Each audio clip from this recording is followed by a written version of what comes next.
আমার একজন ঘনিষ্ঠ বন্ধু,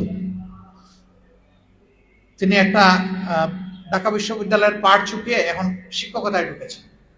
একদিন তিনি বাড়ির সামনে একটা বাগানে কাজ করছেন। হঠাৎ করে একজন সফেদ দাড়িওয়ালা অত্যন্ত সুদর্শন ভদ্রলোক লাঠি একটা হাতে নিয়ে গিয়ে হাজির। তো তিনি সালাম দিলেন, দেওয়ার পরে বললেন, বাবা অমুকের বাড়ি কোনটা? বলে এই বাড়িটা অমুকের।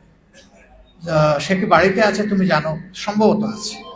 আপনি কি ওনার কাছে এসেছেন? বলে হ্যাঁ। আপনি ওনাকে চিনেন? বলে না, আমি চিনি। বলে আসেন আমি নিয়ে যাই আপনি। উনি নিয়ে ওনাদের বৈঠকখানা বলে আমাদের ওইদিকে বসার ঘর যেটা, সেখানে বসাই উনি ভিতরে চলে গেছে, গিয়ে গোসল টোসল করে কাপড় বদলাইয়া আইসা বলতেছে, আমি এই ব্যক্তি।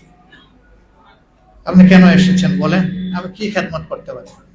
বলছে, আমি শুনেছি তুমি অমুক জায়গা থেকে লেখাপড়া করেছো, আমার একটা পাগলি মেয়ে আছে, সেও ওই জায়গা থেকে লেখাপড়া করেছে। এই মেয়েকে একটা শক্ত ছেলের হাতে আমি তুলে দিতে চাই, যাতে তার আগামীটা ভালো হয়। আমার এটা কিন্তু ভাই বাবা খুব উল্টা পাল্টা, তুমি কি একটু আমাকে সাহায্য করবা? উনি তো বেয়াকুব বনে গেছে, যে কথাবার্তা তো খুব গুছালো, দেখতেও সুন্দর মানুষ, কিন্তু কথাটা অস্বাভাবিক মনে হচ্ছে। এক বাবা স্বয়ং বোরের কাছে এসে বলতেছে যে আমি আমার মেয়ে তোমার কাছে বিয়ে দিতে চাই, মেয়েটা একটা পাগলা। উনি তাকে নাস্তা টাস্তা করে বিদায় দিয়ে শহরে তার বড় ভাইয়েরা থাকেন, আসছেন। বড় ভাইকে এসে বলছে যে এই ঘটনা, ভাই কি করবো? তখন বলছেন, ঠিক আছে কোনো অ্যাড্রেস দিয়ে গেছে? বলে হ্যাঁ দিচ্ছে। কোনো নাম্বার পাইছো? হ্যাঁ পাইছি। ঠিক আছে তুমি বাড়ি চলে যাও। তো বড় ভাই খোঁজখবর নিশ্চয় নিয়ে বলছে তুমি আসো। আবার উনি গেছে, যাওয়ার পরে বলছে যে তুমি কন্যা দেখো, তোমার যদি পছন্দ হয় তাহলে এই লোককে নিরাশ করা তোমার ঠিক হবে না, কারণ এই লোক একটা মিথ্যা কথাও বলে নাই, যা বলেছে সব সত্য, মেয়েটা আসলে আদা পাগলা। আলহামদুলিল্লাহ বিয়ে হয়েছে।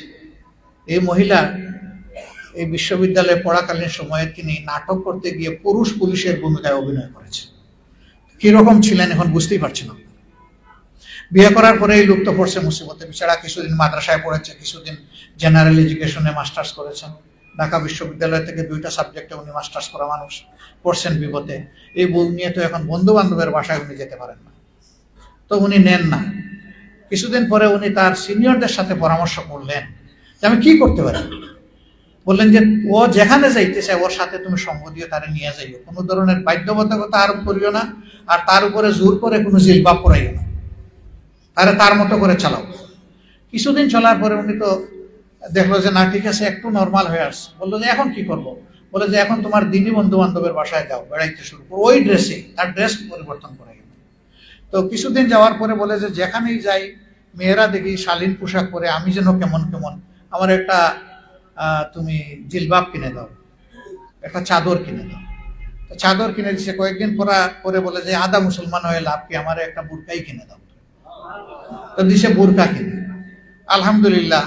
বলে যে না বুঝে ইসলাম কবুল করার মানে কি, তুমি আমাকে ইসলাম বুঝার জন্য সাহায্য করো, কিছু বই পুস্তক আমাকে দাও, আমি পড়ি, আল্লাহ তো আমাকে কিছু জ্ঞান বুদ্ধি দিয়েছে। পড়াশোনা করছে সেই মহিলা। আলহামদুলিল্লাহ আমার ভাইয়ের 15 দিন আগে রোপণের শপথ গ্রহণ করছে। এবং গুরুত্বপূর্ণ জায়গায় উনি দায়িত্ব পালন করেছেন, এখনো করছেন। তো জোর করে পড়ানো লাগে না ভাই, যার কিসমতে আছে, তার মাথায়, তার গায়ে আল্লাহর সেই দেওয়া বিধান এমনিই চলে যায়, এমনি উঠে যায়। আমরা কাউকে জোর করবো না ইনশাআল্লাহ। আর দক্ষতা, কর্ম এবং তাদের রাষ্ট্রীয় ক্ষেত্রে অবদান রাখার ব্যাপারে না, কাউকে বার করা হবে না। বরঞ্চ এখন তারা বহু জায়গায় সম্মান পান না এবং নিরাপত্তা পান না, তখন তারা সম্মানও পাবেন, নিরাপত্তাও পাবেন। আমরা তাদেরকে আমাদের মায়ের জাতি হিসাবে দেখি এবং সেইভাবেই সম্মান করবো ইনশাআল্লাহ। একজন মানুষ সর্বোচ্চ সম্মান করে তার মাকে, তার উস্তাদের উপরে, এমনকি বাবার উপরেও মাকে সম্মান করে। এটা আল্লাহর দান, আল্লাহর নিয়ামত। আমরা সেই জাতিকে মায়ের জাতি হিসেবে ইনশাআল্লাহ সম্মান করব। আর সেই দিন এই দেশের মহিলারা এই দেশের নাগরিক হয়ে তারা গর্বিত হবেন ইনশাআল্লাহ। তারা বলবেন যে আমরা এই রাষ্ট্রের নাগরিক, আল্লাহ চাই।